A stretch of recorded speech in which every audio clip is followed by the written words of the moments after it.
YouTube पे एक ये क्वेश्चन है, सर ऑयली स्टूल कितने समय में बंद होगा? कुछ जानकारी मिल सकती है क्या? और सेक्स लाइफ पे क्या असर पड़ेगा पैनक्रेटाइटिस से? मुझे इसका जवाब चाहिए सर। तो पैनक्रेटाइटिस का सेक्स लाइफ पे क्या असर पड़ता है, इस पे ऑलरेडी एक वीडियो है, तो आप उसे अच्छे से समझ लीजिएगा। उसमें आपको पूरी जानकारी दी गई है, मिल जाएगा। आपका जो सेकंड क्वेश्चन है इसी में कि सर ऑयली स्टूल कितने समय में बंद होगा?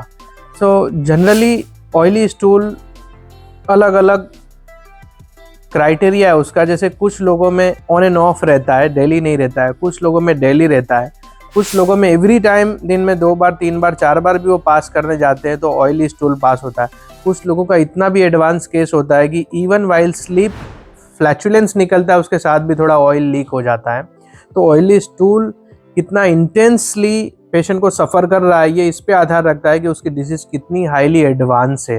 सो जो बहुत एडवांस केसेस है, जिसमें 15 साल 20 साल पुराना केस है, 25 साल पुराना केस है, और frequently every time oily stool निकलता है, even on flatulence oily stool थोड़ा लीक हो जाता है, तो ये काफ़ी एडवांस स्टेजेस के केस है जहाँ पे इसमें टाइम लगता है। 2 साल भी लग सकता है, 1.5 साल भी लग सकता है। लेकिन जो अर्ली स्टेज के केसेस होते हैं जहाँ पे oily stool on end of रहता है, वो नियरली 1 ईयर में सेटल हो जाता है और पेशेंट की दूसरे साल की लाइफ काफ़ी स्मूथ जाने लगती है। पर जो मॉडरेट टाइम का रहता है, जैसे 10 साल से परेशान है, 5 साल से ऑयली स्टूल से, तो उसमें 1 साल से थोड़ा ज़्यादा समय भी लग सकता है।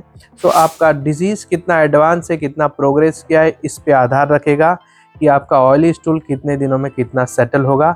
जो भी मेरे पेशेंट हैं, मेरे से ट्रीटमेंट ले रहे हैं, आप ये सवाल मुझे डायरेक्ट फॉलोअप में पूछ सकते हैं।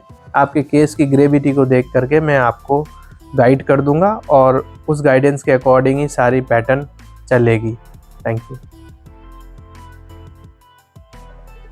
यूट्यूब पे ये नेक्स्ट क्वेश्चन है, सर गुड मॉर्निंग, कैसे हैं आप? 4 महीने पहले मुझे पेट में बहुत दर्द हुआ था। चेकअप कराने के बाद 19 दिन आईसीयू में था। डॉक्टर बोले कि मुझे एक्यूट नेक्रोटाइजिंग पैनक्रेटाइटिस हो गया है। एमाइलिस 2023 था और लाइपिस 3000 था। 30% पैनक्रियाज डैमेज था। उसके बाद में घर आया और 1 महीने के बाद फिर से अटैक आया। मैं फिर से आईसीयू में गया। उसके बाद आपका वीडियो देखा यूट्यूब पर, आपसे कांटेक्ट किया। आपका दवा खा रहा हूँ, 70-75 दिन हो गए हैं, अभी तक दोबारा अटैक नहीं आया। मेरा क्वेश्चन है, पहले रिपोर्ट में एक्यूट नेक्रोटाइजिंग पैनक्रेटाइटिस था, उसके बाद रिपोर्ट में एक्यूट पैनक्रेटाइटिस, उसके बाद रिजॉल्विंग पैनक्रेटाइटिस, उसके बाद बल्की पैनक्रियाज, अब माइल्ड बल्की पैनक्रियाज रिपोर्ट में आया है। मैं क्या समझूं? क्या मेरी बीमारी ख़त्म हो रही है? क्या पैनक्रेटाइटिस ठीक हो गया? क्या पैनक्रियाज नॉर्मल हो गया? प्लीज़ मुझे गाइड करिए। इन्होंने बहुत ही इम्पॉर्टेंट क्वेश्चन पूछा है और जिसको भी एक्यूट नेक्रोटाइजिंग पैनक्रेटाइटिस है उसको मालूम है, जब वो 15-20 दिन 30 दिन आईसीयू में रहता है, वो एक्सपीरियंस कैसा होता है। बहुत ही ख़राब परिस्थिति से बंदा गुजरता है। पर इनका क्वेश्चन बहुत यूनिक है। जब आपकी रिपोर्ट को आप कंसिस्टेंटली हर महीने करवाते हैं और इस तरह का रिपोर्ट जा रहा है, मतलब आप सही दिशा में जा रहे हैं। देखिए, पहले इनको एक्यूट नेक्रोटाइजिंग पैनक्रेटाइटिस था, जो भी कलेक्शन डैब्रिज सारे होंगे वो काफ़ी सेटल हो गए होंगे। उसके बाद इनको एक्यूट अटैक्स शो किया। उसके बाद रिजॉल्विंग पैनक्रेटाइटिस शो कर रहा है, मतलब जो भी डैमेज है वो सब रिजॉल्व हो रहा है।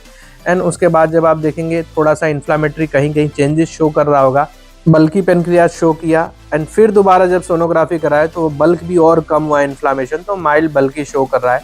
मतलब आप राइट डायरेक्शन में जा रहे हैं, आपको ट्रीटमेंट से सही रिस्पॉन्स मिल रहा है। और अगर आप सोनोग्राफी इस फेज़ में एवरी मंथ कराते हैं तो आपको आइडिया आ जाएगा। अगर ये केस इस वे में जा रहा है, मतलब आप सही दिशा में जा रहे हैं, आपको घबराने की ज़रूरत नहीं है। Thank you.